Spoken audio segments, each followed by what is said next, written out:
Patrimoine toujours et direction maintenant la commune de Malétable dans le Perche où un petit joyau vient de retrouver son lustre.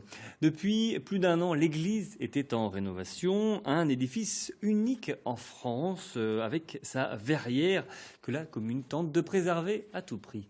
Nicolas Corbard et Damien Mignot. Comme un phare, elle veille sur les collines du Perche.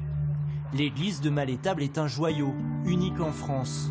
Sa tour, si singulière, est visible des kilomètres à la ronde.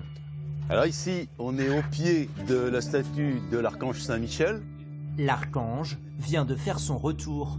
Endommagé par les années, il a été entièrement rénové, tout comme les statues et la tour. C'était complètement pourri, mais c'était pourri du haut jusqu'en bas, parce que historiquement, il y a eu des problèmes d'infiltration énormes sur ce clocher. Un clocher qui date seulement du 19e siècle, mais à l'histoire étonnante. Tout a commencé en 1846, lorsque la Vierge serait apparue à 2 enfants à la Salette en Isère. Quelques années plus tard, un jeune abbé du Perche aurait lui aussi eu une vision. Dieu lui aurait ordonné de construire cette église en l'honneur de Notre-Dame de la Salette.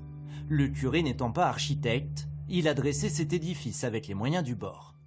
L'abbé Migorel, en fait, le prêtre qui était à l'initiative de la construction, dans ses visions, il avait vu une église avec à sa tête une tour, la tour environ 3 fois plus grande que l'église. Et les années qui ont suivi, vers 1890, on a noté des infiltrations d'eau à l'intérieur de la tour.